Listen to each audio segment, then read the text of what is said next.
A'udzubillahi minasyaitonirrajim. Bismillahirrahmanirrahim. Assalamualaikum warahmatullahi wabarakatuh. Kembali lagi di channel Sampul Hitam. Untuk cerita kali ini masih melanjutkan cerita yang sebelumnya yang berjudul Susu Kalajengking. Cerita ini ditulis oleh Novita Jungkook. Oh ya, sebelum masuk ke lanjut, bagi teman-teman yang belum subscribe, Mang Sukir minta bantuannya untuk subscribe channel ini dan nyalakan notifikasinya agar teman-teman tidak ketinggalan cerita-cerita dari Mang Sukir. Dan jangan lupa share channel ini agar channelnya semakin ramai. Dan tak usah berlama-lama, bagaimanakah untuk kelanjutan cerita ini? Ini dia kisahnya. Selamat mendengarkan. Dentuman terus menggema dalam alas roban yang sangat angker ini. Iblis hitam berusaha membantu Arya yang sedang bertarung dengan penunggu mata air darah. Namun dia malah terpelanting nyangkut di dahan pohon. Sebenarnya Arya sama sekali tidak menunjukkan kekalahan. Hanya saja iblis hitam merasa sungkan bila hanya diam tanpa membantu. Sedangkan Arya bertarung demi dirinya.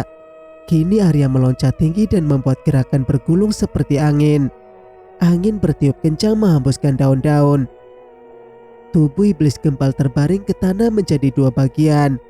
Arya menyeringai tajam dan tidak berhenti begitu saja.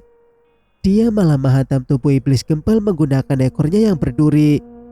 Tubuh iblis gempal berubah menjadi asap setelah bergetar sangat kencang. Kekuatanmu lumayan juga. Arya mengambil batu perubahan wujud iblis gempal. Mata air darah tampak dari balik air terjun. Arya menyentakkan tubuh iblis hitam dan melemparkannya ke sana. Iblis hitam membekik kaget karena tiba-tiba saja dia dilempar sambil menggerutu kesal. Sialan juga bocah ini. Masa orang tua dilempar-lempar? Kesal iblis hitam. Tak usah banyak protes. Cepatlah kau mensucikan diri. Arya berkata tegas. Melihat aura Arya yang sangat berbeda dari biasanya, Iblis hitam tak banyak berkata lagi. Dia segera masuk ke dalam sumur yang airnya berwarna merah darah. Arya membaca mantra yang memang sudah ia hafal sejak lahir. Air bergelembung dengan cepat dan juga banyak, seperti air yang sedang mendidih. Arya mengambil satu botol kecil dan memasukkan ke dalam sakunya. Kini dia sudah menjadi manusia normal. Kulit ular ia buang begitu saja di dekat pinggiran sumur merah. Tubuh iblis hitam meloncat tinggi sampai Arya kaget dibuatnya. Perubahan yang sangat jauh membuatnya terperangah. Kini di hadapan Arya berdiri seorang pria berjanggut putih dan memakai sorban putih juga. Wajah pria tua ini tampak bersih putih. Penampilannya hampir mirip dengan para wali songo yang sangat kondang. Arya sangat tidak percaya bahwa yang berdiri tegak di hadapannya ini adalah iblis hitam. Ternyata kau seorang ulama. Kenapa kau menjadi iblis gentayangan dan bentukmu kosong begitu? Heran Arya. Dulu aku adalah seorang petani biasa yang menyambi sebagai guru ngaji. Namun ada yang tidak suka dan aku mati dibakar. Aku dendam pada orang yang sudah menyakitiku. Belum sempat aku membalas dendamnya. Kolopati sudah berhasil menjebakku ke dalam kubangan laknat itu. Jelas iblis hitam. Siapa namamu Pak Tua? Tanya Arya, nada bicaranya menjadi agak sopan.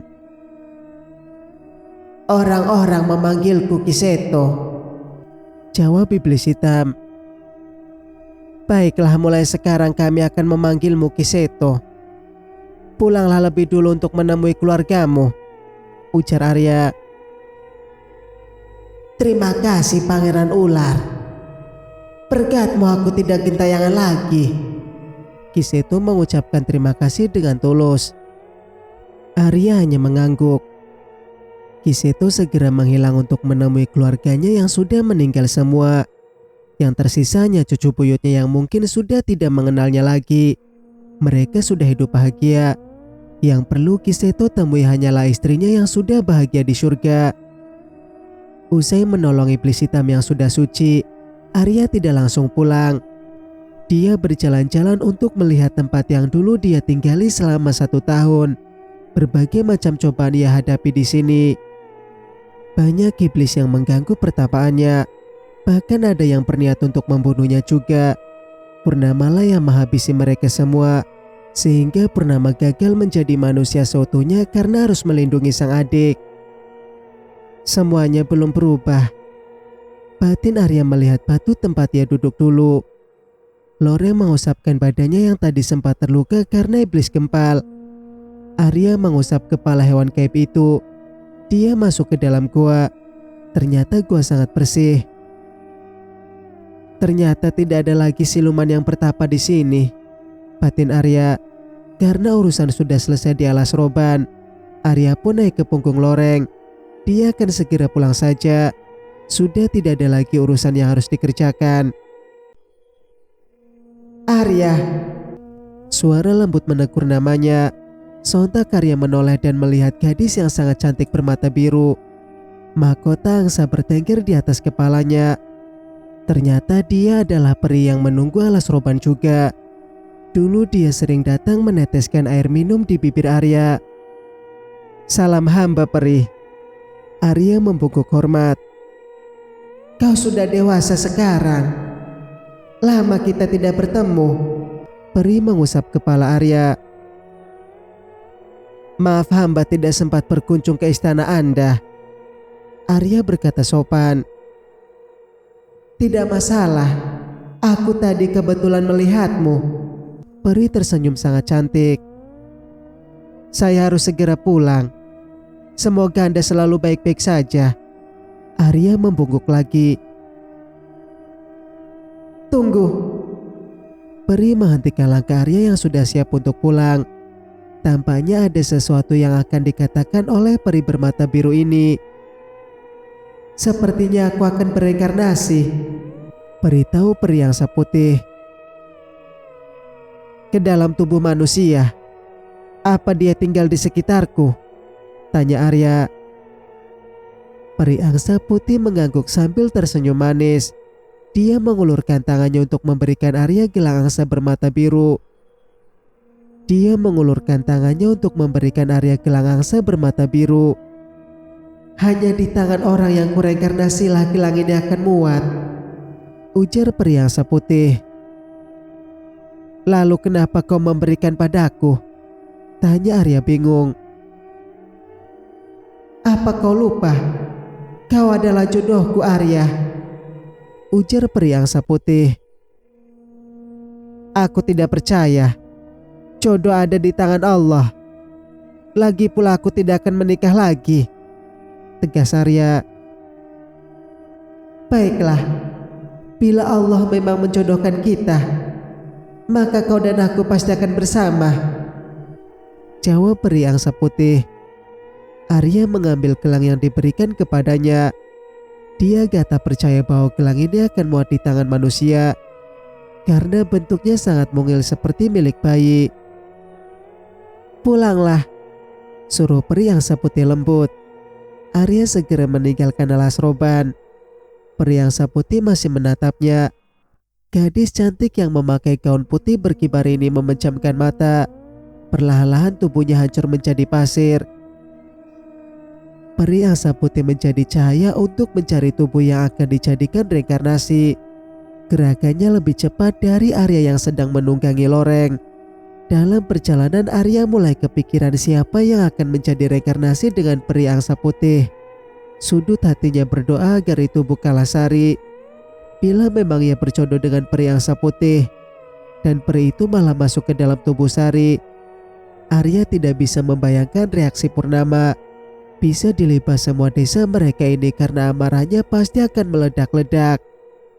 Sementara di tempat lain, Sari yang sudah bersiap mau berangkat ke kota dengan ditemani oleh Lita, mendadak terhenti dan turun lagi dari motor. Ketika ibunya datang dengan wajah yang sangat berantakan dan penuh lumpur juga. Seperti orang yang sangat kelelahan setelah bekerja tanpa henti. Karena Pamutar sama sekali tidak peduli dengan kedatangan sang istri. Lita dan Sari pun membantunya masuk ke dalam agar tidak sampai dilihat oleh para tetangga. Mereka juga penasaran kenapa Bu Mima sampai kucil dan burik seperti ini. Apa yang sebenarnya sudah menimpanya? Yang membuat aneh adalah Bu Mima terus saja tersenyum girang, seolah tidak peduli dengan bentuknya yang seperti kerbau habis mandi lumpur. Dia kelihatan sangat girang. "Ibu dari mana saja? Kenapa ibu kotor?" tanya Lita. "Diam sajalah kalian. Jangan ikut campur urusanku. Punya anak ndak ada yang bisa diandalkan. Sudah kecil sudah dikasih makan, namun besar tidak bisa membahagiakan ibunya. Dasar tidak berguna," sentak Bu Mima. "Aku nanti akan bekerja, Bu. Besok saja aku sudah mulai kerja di minimarket depan," ujar Sari. "Minimarket itu? Berapa gajimu memangnya? Paling besar cuma 800 itu," sewot Bu Mima. "Itu kan untuk 3 bulan saja, Bu. Nanti kalau kerjaku bagus, bisa naik sampai 2,5 juta," ujar Sari. "Ndak termakan saruang segitu. Nunggunya selama 1 bulan, ngabisinya ndak sampai 1 hari," ejek Bu Mima. "Bibi ini bagaimana sih? Kok malah menghina kakak? Baguslah kakak mau tobat dan kerja halal saja," kesal Lita. Bu Mima melengos dan segera masuk kamar mandi. Dia berharap Sari mau menjual diri lagi agar bisa terkumpul uang banyak. Bila kerja di minimarket maka harus menunggu 1 bulan. Saat menjual diri 1 jam saja dapat uang besar. Sambil mandi dia menggerutu kesal karena anak-anaknya tidak ada yang mau mendengarkan. Pernah juga Lita ditawarkan dengan juragan tembakau. Juragan itu mau membayarnya 100 juta karena Lita masih perawan. Namun Lita yang tidak mau dan malah marah besar. "Pergilah kalau mau pergi. Nanti jangan terlalu malam pulangnya," pesan Pak Muhtar. "Kami pergi ya, Pak." Sari menyalami tangan bapaknya. Sama halnya juga Lita. Kedua wanita ini segera melajukan motornya membelah jalanan menuju kota.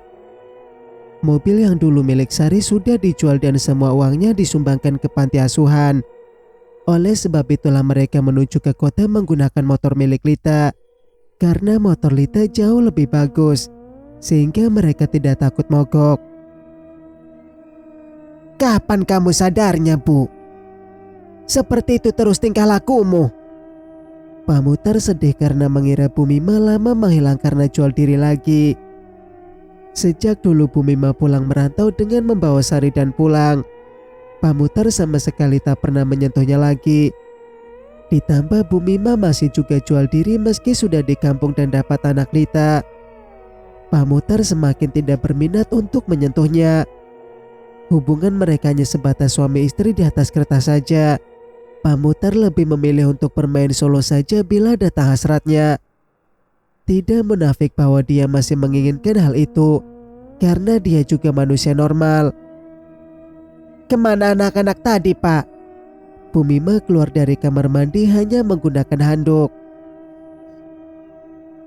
"Mereka pergi jalan-jalan ke kota," jawab Pak Muhtar tanpa menoleh. "Punya uang saja tidak. Jual mobil uangnya malah dikasihkan ke orang lain. Dasar bocah itu," geram Bu Mima. "Biarkan saja. Kan itu juga mobil dari hasil yang tidak bagus," ujar Pak Muhtar. "Halah, gayamu itu so alim sekali. Mana uang hasil panen sawit?" Bu Mima mengulurkan tangan.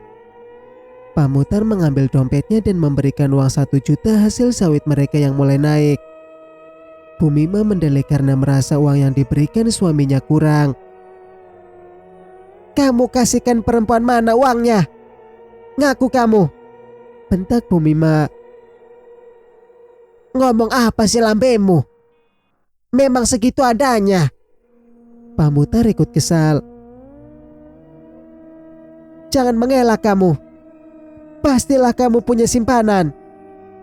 Mas, Dari dulu sampai sekarang kamu tidak pernah menyentuhku lagi.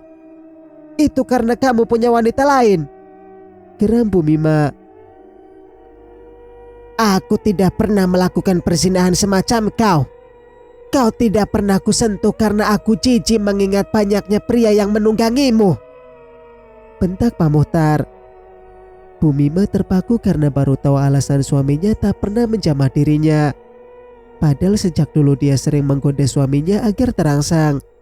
Namun Pak Muhtar sama sekali tidak pernah mau menyentuh.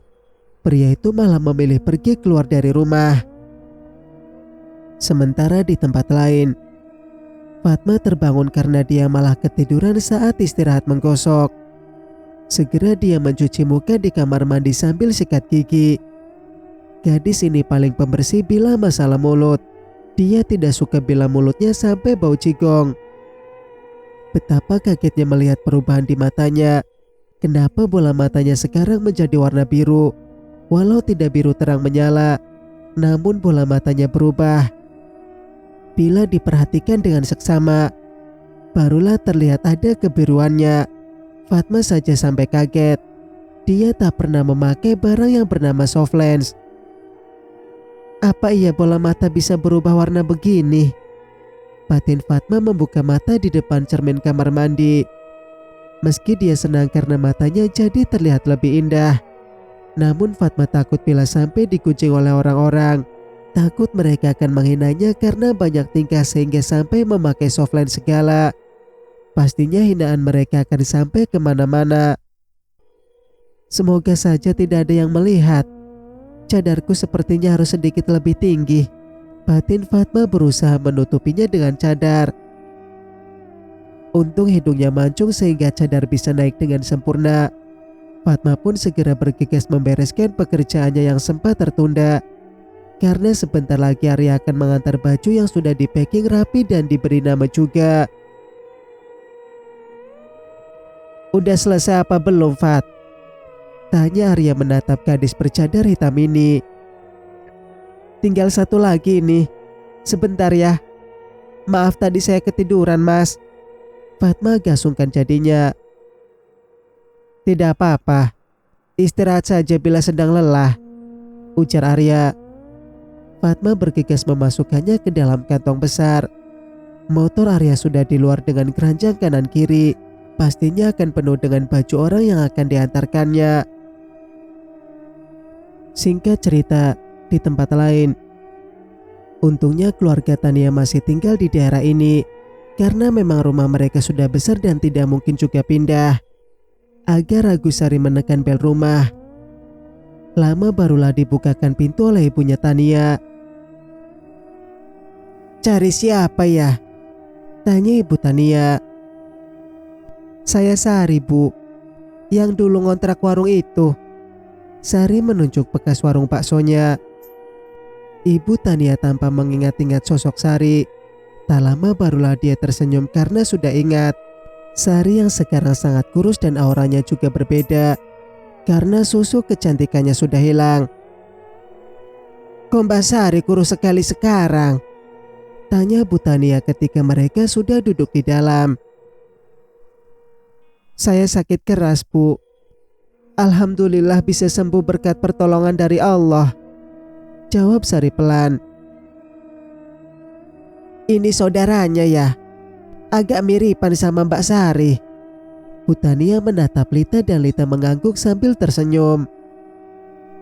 Melihat respon ibu Tania yang masih sangat baik seperti dulu, lidah Sari semakin keluh saja mau mengakui kesalahan yang telah ia lakukan.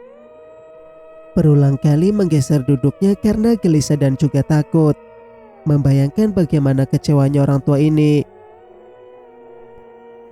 Ngomong-ngomong, kenapa Mbak Sari kemarin pindah tanpa kabar? Tanya Bu Tania. Kontraknya habis, Bu. Saya juga bercerai dari Mas Arya. Sehingga saya pulang kampung saja, jelas Sari. Ya Allah, kalian pisah. Apa karena itu Mbak Sari jadi sakit? Ibu Tania tanpa prihatin. Bu, Kak Sari datang karena ingin minta maaf padamu. Karena ulahnya lah anak ibu meninggal. Lita membuka suara. Sari meremas paha adiknya karena kaget Lita langsung bicara ke arah sana. Padahal dia sudah berusaha untuk mencari awal yang bagus, namun malah Lita membukanya duluan. Lita berkata demikian karena mengira Sari tidak akan berani mengakui perbuatannya. Apa maksudnya ini? Apa yang sudah kamu lakukan emangnya dengan Tania, Sari? Ibu Tania bergetar. Karena dulu saat CCTV diperiksa, mereka melihat Sarilah yang berkunjung ke rumahnya kala itu. Namun mereka tidak bisa menyalahkan Sari, karena dalam apel itu sama sekali tidak ada racunnya. Racun itu memang tidak akan bisa dilihat dengan mata biasa, kecuali dengan dukun yang hebat. Maka mereka bisa tahu bahwa dalam apel ada racun kalajengking yang sangat mematikan. Tolong maafkan saya, Bu. Mungkin Anda tidak akan percaya bahwa itu adalah ulah jin yang menunggu susuk yang saya pakai. Namun itu memang sungguh benar adanya. Sari berlutut di kaki Ibu Tania. Tamparan keras mendarat di wajahnya Sari. Bahkan sebenarnya tamparan ini tidak ada apa-apanya dengan kematian Tania anak mereka. Sari masih bisa hidup dan tertawa, sedangkan Tania sudah menjadi tanah.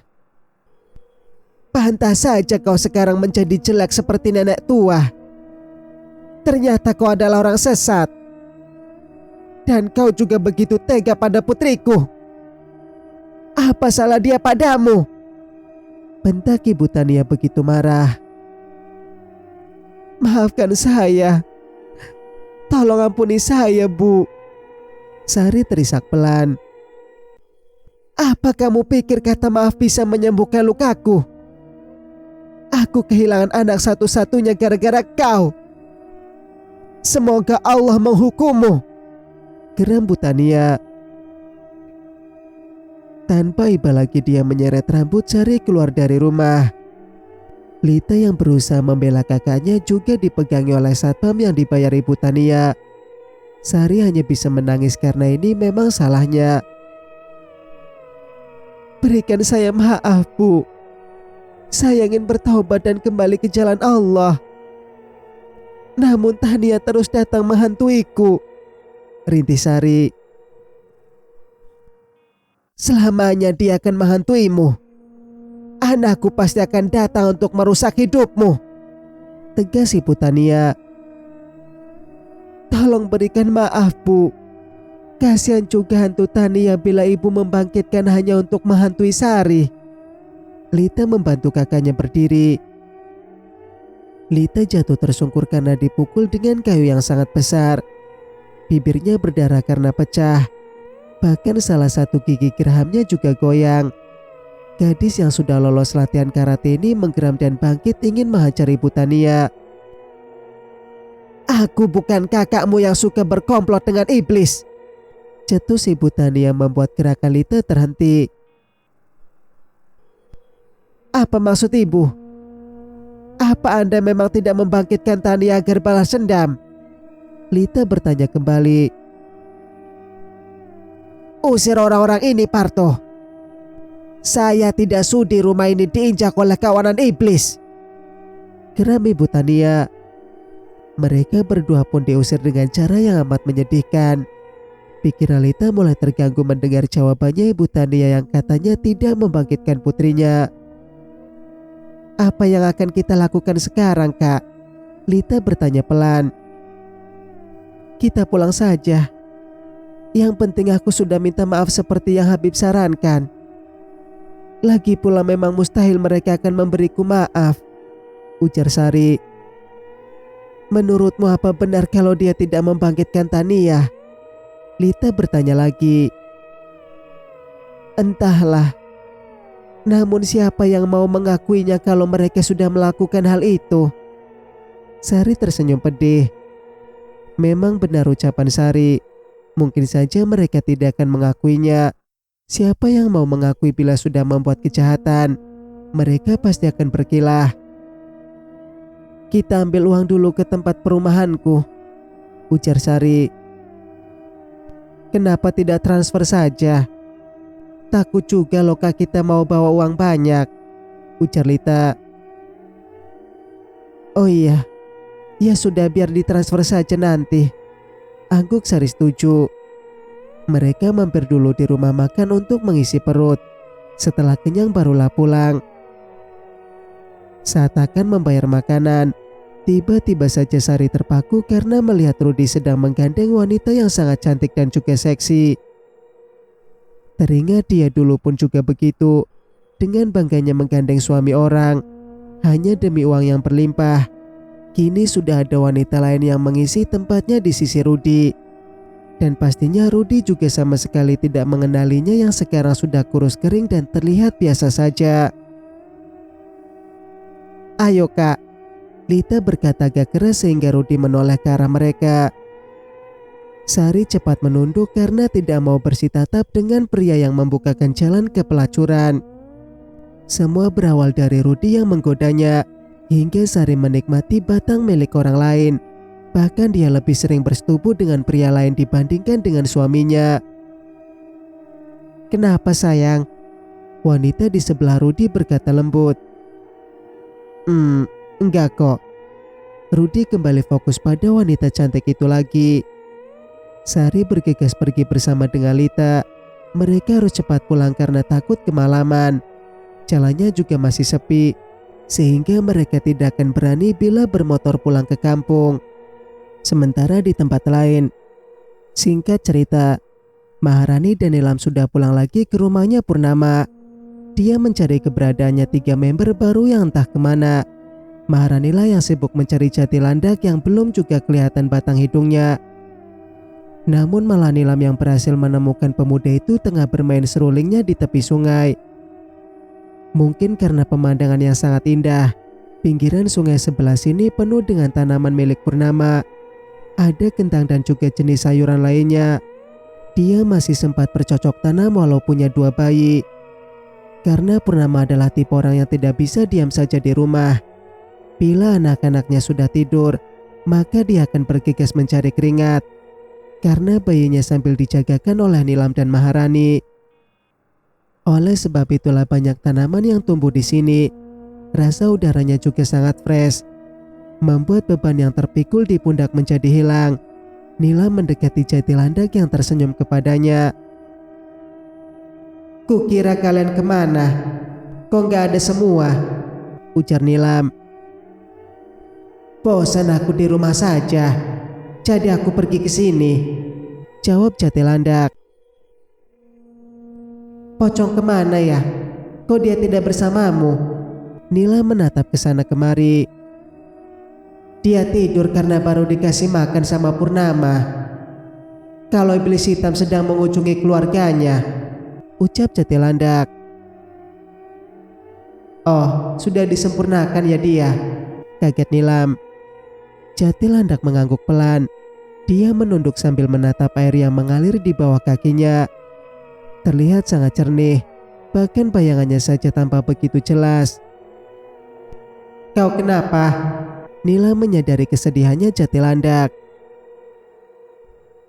Iblis hitam sekarang sudah suci. Mungkin sebentar lagi pocong juga akan suci, lirih jati landak. Bukankah bagus? Jadi kita bisa berkeliaran dengan tenang, ucap Nilam. Itu hanya untuk kalian. Aku tidak akan bisa begitu. Entah sampai kapan aku harus menunggu, keluh jati landak. Nilam melihat bahwa pemuda ini sangat sedih sekarang. Yang Nilam tidak tahu adalah kenapa dia sangat sedih dan mengatakan bahwa dia masih harus menunggu lama. Apakah Purnama sangat susah mencarikan obat untuk menyempurnakannya? Obatmu sangat susah ditemukan, tanya Nilam. Bukan hanya susah, mungkin saja tak akan pernah ada. Jati landak tersenyum ketir. Pandangannya menerawang jauh mengingat bagaimana dia saat akan mati dulu. Begitu menyedihkan sekali rasanya.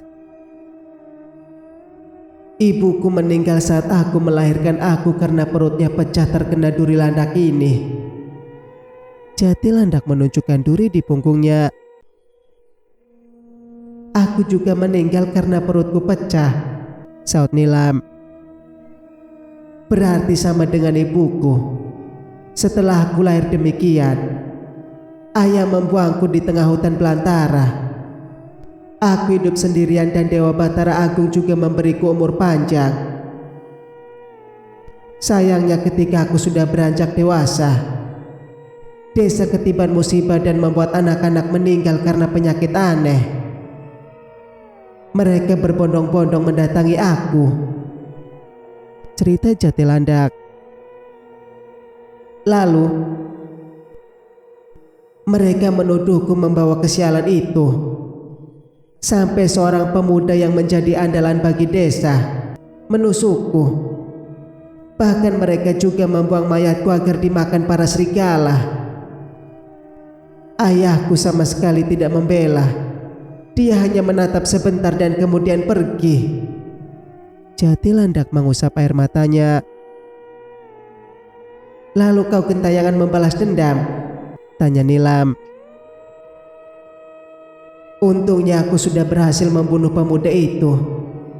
Sayangnya dia membuat kutukan yang harus kutanggung selamanya, ujar Jatilandak. Apa kutukannya? Nilam sangat penasaran dengan cerita Jatilandak. Yang bisa mencabut pedang ini hanya gadis yang punya perasaan tulus padaku, lirih Jatilandak. Nilam melongo mendengar ceritanya Jatilandak. Apakah mungkin ada hantu wanita yang bisa mencintai Jatilandak dengan setulus hati? Kasihan pula melihatnya tertancap pedang seperti itu. Nilam mengulurkan tangan mencoba untuk menyentuhnya. Bersambung. Nantikan kelanjutan ceritanya di video berikutnya. Mas Sukir pamit. Wassalamualaikum warahmatullahi wabarakatuh.